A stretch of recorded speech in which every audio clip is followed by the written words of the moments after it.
Pierwsza próba już za mną. 6022 km udało się zrobić za pierwszym razem. No niestety tutaj już nic nie zmienimy, ale mamy wpływ, jak będzie wyglądała druga próba. Długo zastanawiałem się, jak zacząć tą serię i w tym momencie zapraszam Was na Road to Record 2.0. 80-kilometrowa pętla, zamknięty krąg myśli. Każdy obrót mówi, czy ty serio to wytrzymasz dziś. Długo się zastanawiałem, jak zaczniemy tą serię i chyba nie ma lepszego momentu jak pierwsza zmiana, czyli będziemy modyfikować zmodyfikowaną Madonkę. Mam ze sobą kilka gratów, które już zostały zamówione i no za chwilę będzie trzeba je zamontować. Także opowiem Wam na początku, jakie zmiany zajdą w Madonce, żeby przyszła próba, na którą mam już wpływ i masę doświadczenia, była lepsza jak poprzednia. Sam się zaskoczyłem tą informacją, co chcę zrobić, a chcę wymienić blat. Inaczej, chcę wymienić dwa blaty na jeden. Będzie to troszkę mniejszy blat niż jest standardowy, bo będzie 48, a zmiana będzie z 50-34 na tylko 48. Dlaczego taka zmiana? Bo trasa, pętla, która ma 82 km, jest na tyle płaska, że praktycznie przez całą tą próbę nie używałem małego blatu. Co za tym idzie? Mogę sobie pozwolić na jeden blat, skoro nie zmieniam biegów, więc ma to sens. Druga kwestia, odejdzie nam dużo gratów typu przerzutka, linka, więc parę gramów, no i oczywiście blat. Parę gramów będzie zaoszczędzone, co na pewno jakiś tam wpływ będzie miało. Może nie tyle co na prędkość, bo zaraz tutaj mnie zweryfikujecie, że waga nic nie daje, ale weźmy pod uwagę, że im lżejszy będzie zawodnik z całym setem, tym mniej kalorii spali, czyli będzie mógł więcej zrobić kilometrów. Dobra, ale tego nie rozwijamy tematu. Mamy tutaj blacik, jest 48. Policzyłem sobie właśnie, żeby mieć taką opcję, bo z tyłu będzie normalna kaseta 11:30.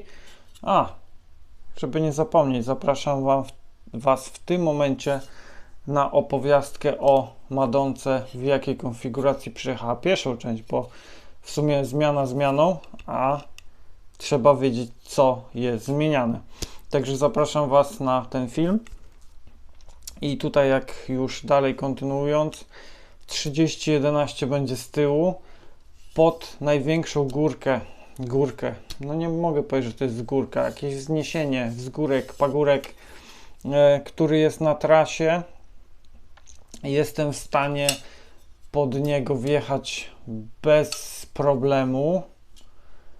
50 z przodu, 28 chyba jest z tyłu, albo 24, no nieważne, ale bez problemu jestem w stanie podjechać, dlatego wpadłem na pomysł, żeby sobie troszkę to odelżyć, czyli przód będzie 48, tył nam zostanie, czyli będzie mi łatwiej po prostu podjechać. I widzicie, i w tym momencie te parę gramów, ileś tam naście razy powinno nam pomóc. Także tak, tu wlatuje blacik. Nie szedłem w jakieś nie wiadomo jakie marki, bo jak już wiecie, woronkolarzyna lubi sobie testować i wolę sobie przetestować pierwsze na czymś nie super jakościowo, żeby się nie wypykać, a może akurat wystarczy. I tu jeszcze jest fajna opcja, bo jeśli byśmy chcieli od kogoś, powiedzmy, znanego wziąć taki pojedynczy blacik, to z tego co pamiętam, to cena byłaby około 800 zł. Tu blat z taką osłonką, która gdzie u tamtego producenta kosztuje sama osłonka chyba 400 czy tam 3. Tutaj mamy, bardzo fajnie to wygląda. Mamy do tego śrubeczki, nie? Także tu ten zestaw mnie przekonał właśnie swoją ceną.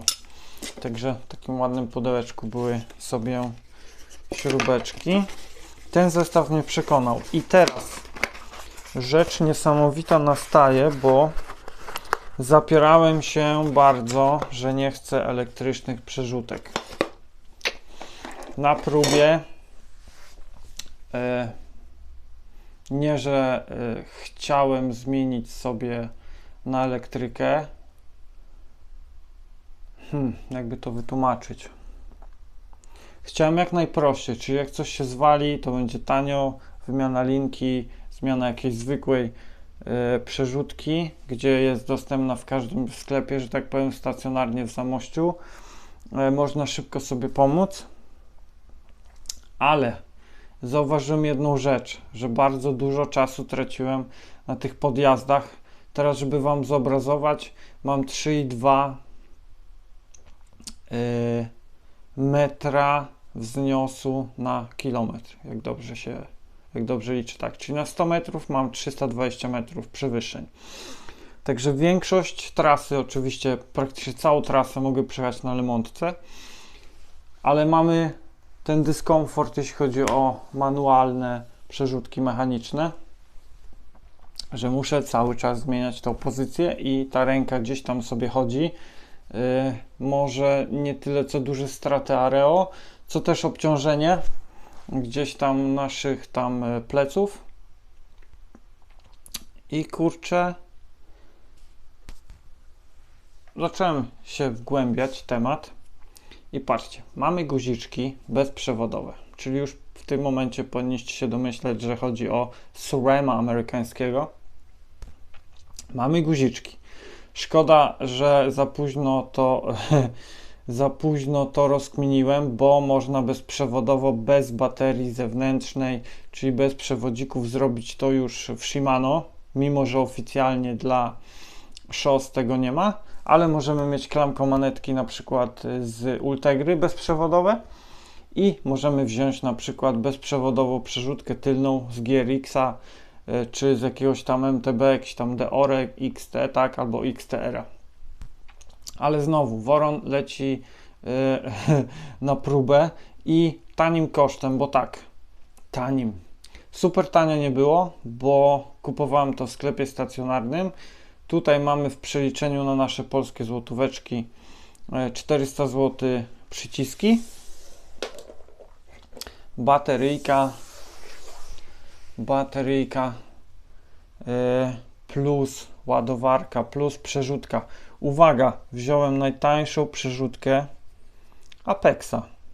Najważniejsze dla mnie było to, żeby było bezprzewodowo, żeby było elektrycznie i co jest fajne, tu w tym Apexie, nie wiem czy Wam mogę tu pokazać to, czy to gdzieś to widziałem. Jest to przerzutka XPLR, co nam to mówi? Nadaje się do gravela, ma specjalnie jakąś tam swoją tą sprężynę czy coś tam, więc przy jednorzędowej korbie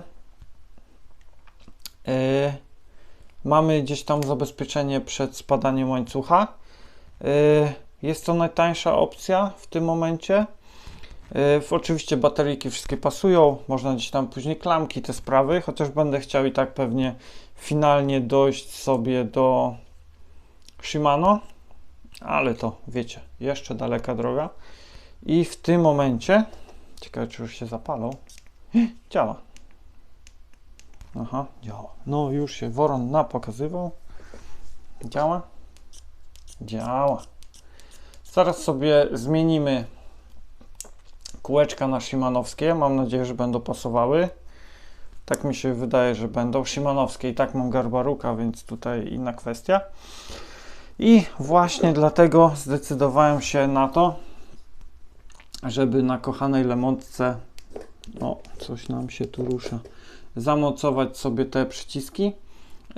Prawdopodobnie bez takiego boksika, który jest jakby transporterem sygnału, uda się dorzucić jeszcze dwa, ale tak jak mówiłem, będę chciał finalnie dojść najprawdopodobniej do shimanowskiego systemu, żeby był pełny i wtedy wrzucić sobie klamkę manetki z Ultegry Di2, ale z tego względu, że nie będę musiał się martwić, bo tutaj producent podaje, że tu baterii się nie wymienia. Voron Electric Collagyna będzie chciał sobie, jak się to rozładuje, pogrzebać i pewnie wymienić, bo wiecie, w kwestia tego, że 400 wydać za to, że bateria się rozładowała, to tak trochę kiepsko i dlatego fajną opcją byłoby, żeby założyć sobie Ultegry, klamką manetki i przewodzikami do lemontki dorzucić guziczki i wtedy jak się bateria rozładuje, to sobie wymieniam kapselka w manetce, a nie wydaję 400 na przyciski, żeby to działało. A jakoś nie jestem przekonany do tego, żeby sobie zmieniać całej grupy, w sensie, wiecie, zaraz trzeba będzie wymienić przy SRAM-ie hamulce, z tego względu, że Shimano ma swój jakiś tam ten olej, płyn hamulcowy, a w SRAM-ie jest jakiś tam inny, ten zwykły, tak jakby chyba samochodowy, więc tutaj nam się to nie nada. Także zaraz zabieram się za zmianę tego sprzęcicha. Zważymy sobie rowerek przed, po, bo ciekawi mnie to, ile przewody będą ważyły, ile będą nam dawały oszczędności przez to, że ich nie będzie. No i co? No trzeba się jakoś w pewnym sensie rozwijać, chce się zrobić rekordzik, spełnić marzenie, więc trzeba iść do przodu. Więc to jest taki początek drogi 2.0 Vorona do tego, żeby pobić rekord Polski w jeździe na rowerze przez 30 dni. Także jeśli chcecie śledzić tą drogę Vorona,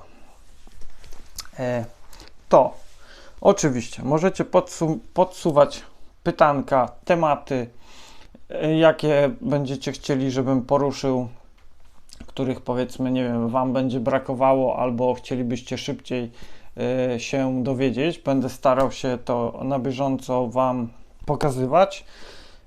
Oczywiście zostawcie coś po sobie, żebyście nie zapomnieli o tym. Fajnie by było, gdybyście zostawili subskrypcję. Nigdy o to nie proszę praktycznie, ale tym razem poproszę o to, żebyście zostawili suba, żebyście mogli sobie przez ten dzwoneczek nie zapominać o Voronie, co tam nowego wymyślił, co tam przejechał, jak tam trening, dieta, brzuch, troczki i wszystko po kolei. Także dzisiaj filmik bez cięć.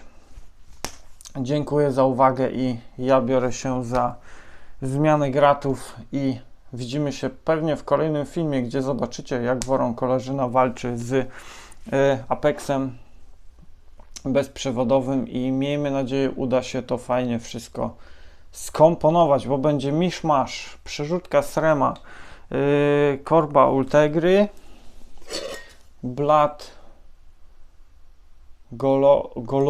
Goldixa jakiegoś, plus łańcuch Shimano i takie tam różne pierdółki. Także zostawcie coś po sobie, komentarz 7 słów minimum, nie zapomnijcie o tym i trzymajcie się. Hej!